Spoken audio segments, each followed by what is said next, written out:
love and positive vibes. Wagwan, guys.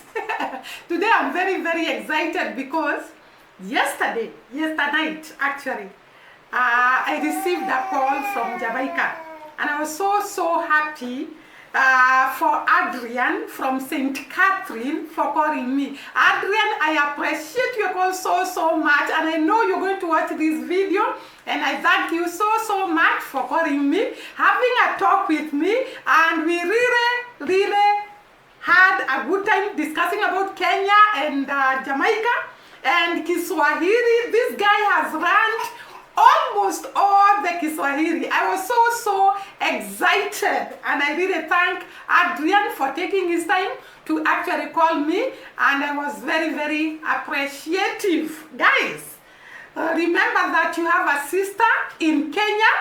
If you really want to come to Kenya, just contact me, and we are going to show you the goodness in great measures, just like you have shown our brothers and sisters who have come to Jamaica. And I always tell you, we love you genuinely. You know, Adrian called me and said, I wanted to know whether your love for Jamaica is genuine. And I want to tell you categorically, my love for Jamaica is very genuine. And I cannot wait. There is a baby crying, guys. And we have to silence him. My love for Jamaica is very genuine. I love Jamaica. And I have said once, again and again. And I cannot wait to step my foot in Jamaica. I cannot wait. Just like I have said in the previous video, I cannot wait to step in Jamaican soil. Our fatherland. I think Jamaica is our fatherland now. And Africa is your motherland. And wherever you want to come to Africa, especially Kenya, just call us. We are just a call away. Remember that you have brothers, sisters who love you so much from Kenya. Guys, I really forgot even to thank our subscribers, our returning subscribers. We appreciate you. We do not take you for granted. We really are happy. And I can particularly say, you have supported us in a very great way. Like Stamina, every video, he has to comment, and actually more than one comment. Stamina, we really appreciate and thank you so much. I cannot forget to thank you, all of you. I cannot be able to call you by names, but I really appreciate your support and subscribing to this channel and actually tuning in to listen to us. I don't take it for granted. Milan.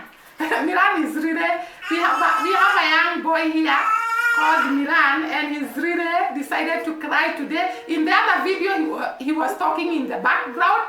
Today he has decided to shout and cry, and he's really crying. So guys, all that put aside, today's video, I wanted to look at some of the things that I have observed with us. What do I mean by us? The black people. I don't know what is actually the problem with us, because at times I see as if we allow ourselves to be misused, we allow ourselves to be oppressed. This baby wants me to take him.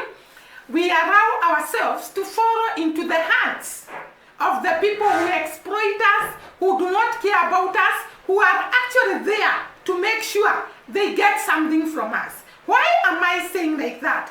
Like, for example, our country, Kenya. I think because of lack of management of the resources in Africa and some of the Caribbean countries, because of lack of management of resources that are within our reach, we borrow too much from the developed countries, and we become slaves of the developed countries. We cannot remove ourselves from their, what are they called? These things that the police use to actually tie on people's hands. What are they called? We make ourselves to be tied by the developed countries with a bond, let me call it a bond, that we cannot untie ourselves easily. When we borrow too much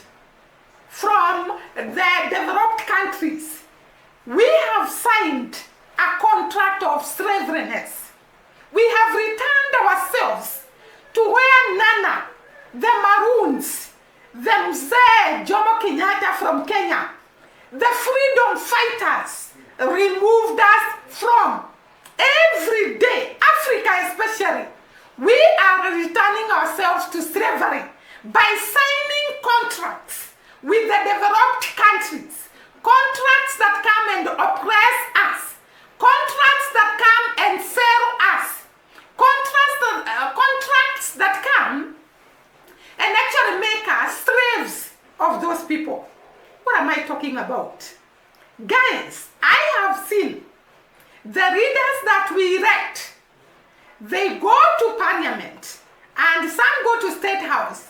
That is what we call actually where the president of Kenya stays. It is called state house.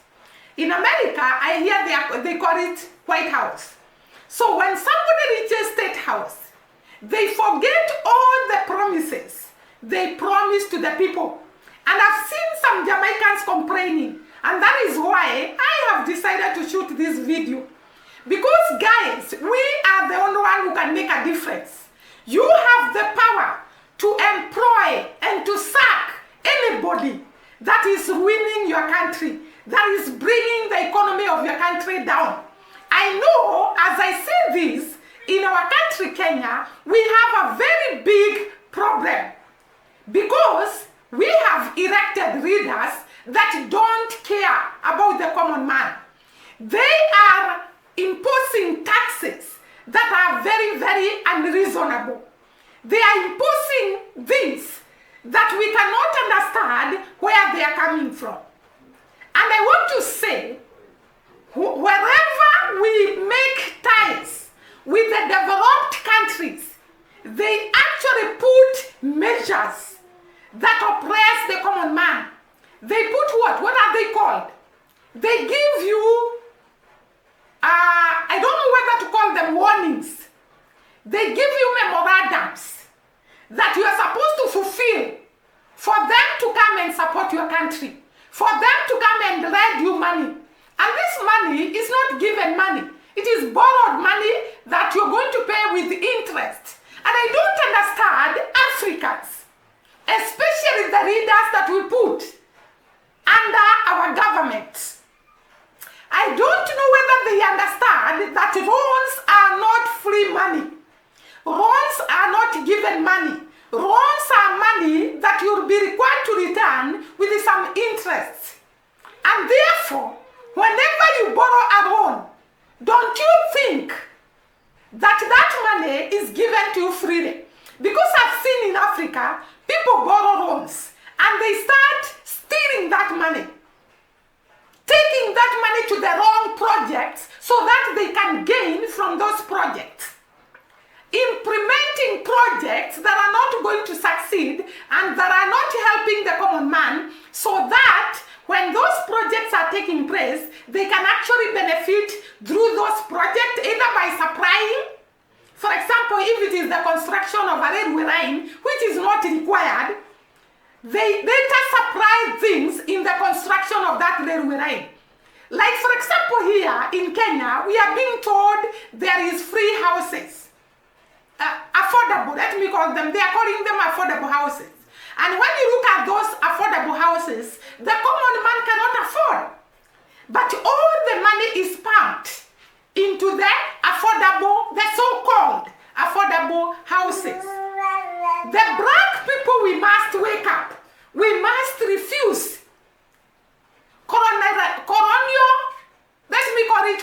colorization in a very, very clever way that looks like we are being assisted, and for sure we are being colonized. We are not free, yet we think we are free. We are tied by the debts we have borrowed from these people. We are tied by the ties, the contracts we have signed with them. They come and take jobs in our country. Like I saw Jamaicans complaining about the Chinese. They have come to their country, and they have taken all the projects, and even here in Kenya, that is the same thing applying. The Chinese are the ones that are constructing the roads. They are given those projects, and the common man becomes a slave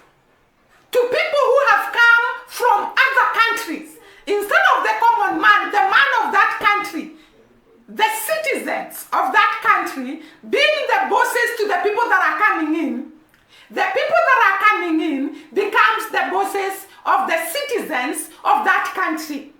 And they start oppressing them. By the way, guys, I know you are listening to me, and you know how these people can be brutal. Like in Jamaica and so, they employ you. They give you very little money. They don't pay you. What kind of strangers or other foreigners are those? They come and oppress the common man. They come and take charge of the country on behalf of the owners of that country. Here in Kenya, we had a case whereby there were some Chinese that could go to an extent of beating Kenyans, telling them to lie down, and they beat them. And I was wondering, are these Kenyans truly people to tell you to lie down, they beat you? This is unheard of. This is what Marcus Garvey, Paul Boggler, the freedom fighters, Mzee, Jomo, Kenyatta, all the people that fought tirelessly, they poured their blood to deliver us from slavery. Why are we returning ourselves to the slavery? Why are we taking back ourselves to the slavery? It was very, very unfortunate to find that the black people do not value themselves. They do not accept themselves. I was watching a clip of this white guy who said that he hates black people. And he specifically said, I hate him because he's black. And when he was asked why he hates black people, he said that black people expect to be assisted all the times. And I wondered, black people are creative. Black people are innovative. Black people are hardworking. Black people have brains. They can actually do great work. Why have we allowed ourselves to be called borrowers, to be called people who wait for things to be given to them, to be called beggars? Why? God has created us in a fearfully and wonderful way. And I want to say, we can do actually much better than anyone else. Because like the people of Africa have been brought up in hardships. The hardships shape people, make people to be thinkers, make people to be innovative, make people to be creative. We have seen the people of Jamaica have a lot of creativity. They have a lot of innovative brains. Why do we allow ourselves to sell our country for selfish gains? For things that we cannot understand. Guys, there is no electricity here, and therefore we are using bulbs, and one of them has just fallen. We are really struggling to shoot this video. All right, why do we allow, and today I'm shooting this video as one of the Africans, one of the black people, saying that we are capable, we have the power, we have the brain, we are blessed. Why do we allow ourselves to actually be servants of other people when we can be able to deliver ourselves by delivering our nations, by not borrowing, relying on what we have, being independent, just like Marcus Garvey dreamt of an independent black person, of a black person that is going to rely on what they produce, on their resources, without relying on outside people to assist us, outside people to do everything for us, outside people to give us money as donations, as money for loans. Guys, you and me have the power to vote the right leaders, the leaders that can take us to the next level. But this can only happen when we put our differences aside and unite as one people and fight our enemies and fight everybody that is bringing us down and unite and strongly build our nations. I was looking at Haiti and the problems that are in Haiti and how they are being solved, and the people of Kenya going to Haiti, and the people of Jamaica going to Haiti, and the governments of Jamaica and Kenya giving out soldiers and police officers to go and bring peace to Haiti. And when I looked at the problem of Haiti, I found that it is actually made by those people that are outside Haiti. And they now come to actually look like they are bringing peace, but they are actually dividing us into realms so that they can be able to control us. Every time somebody wants to control a group of people, the first step to actually being able to control people is to divide them. Whenever we are divided and we go and fight our own brothers and sisters, and we go against our own brothers and sisters, that has already brought about division. And I have discovered something. These people are capable of going to Haiti and bring about the peace they want. Why do they have to take a black person? Why do they have to take Africans and Caribbeans to go and restore peace to their brothers and sisters? This is a way to divide us, a way to make us create an enmity amongst ourselves. And that way, these people can be able to do all what they want with us. Africa, unite. Caribbeans, unite. We have been taught by Jamaican people that unity is power. When we are united, we can conquer our enemy. When we are united, we can actually do all things through Christ who strengthens us. We are fear-free and wonder-free made. Don't you ever doubt what you are capable of. You are capable of doing great things, and we are capable of doing great things once we get united and we refuse to be divided and we refuse to fight one another and we embrace peace amongst ourselves. Our leaders become selfless, our leaders change, and us as voters, we elect leaders that are going to bring economic empowerment and economic growth in our countries, different countries. And this is all possible when you and me elect the right leaders. Elect the right leaders. The leaders that are development oriented. The leaders that are not selfish. The leaders that cannot sell us. The leaders that cannot betray us. The leaders that are there for our nation. Who are their blood and their thoughts and their minds are to create growth in our countries, to create development in our countries.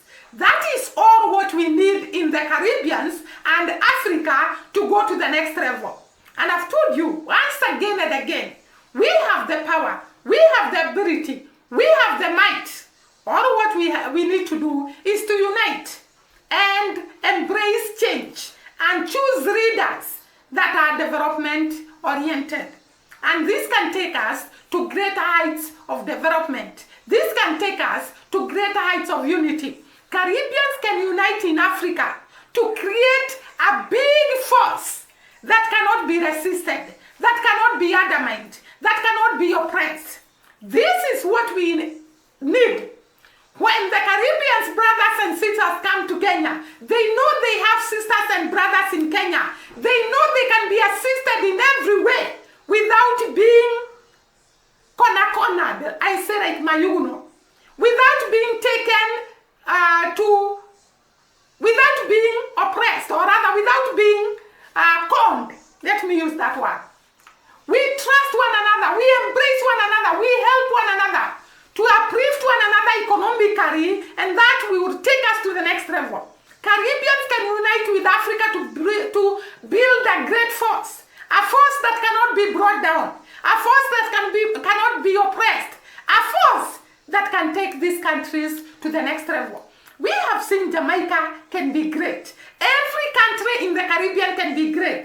Every country in Africa can be great. But we have to agree to unite. We have to agree to select leaders that can take us to the next level. That is all what we need to do. Complaining, murmuring cannot help us. What can help us is prayer, go to the voting centers and vote the bad leaders out and vote good leaders in. That is all what we need. Like we can see in Burkina Faso, they have brought a leader who cannot bring about oppression, a leader who is oriented, a leader who is focused to take Burkina Faso to the next level. Those are the kind of leaders that we as Caribbeans, we as Africa needs to go to the next level. And guys, you and me have a role to play. You and me have something to do. To go to the ballot and elect good leaders. To go to the ballot and refuse evil leaders. To go to the ballot and refuse selfish leaders. That way, we can build a strong Caribbean countries and a strong Africa nation. See you during the next video. Thank you for watching us. Bye-bye and God bless.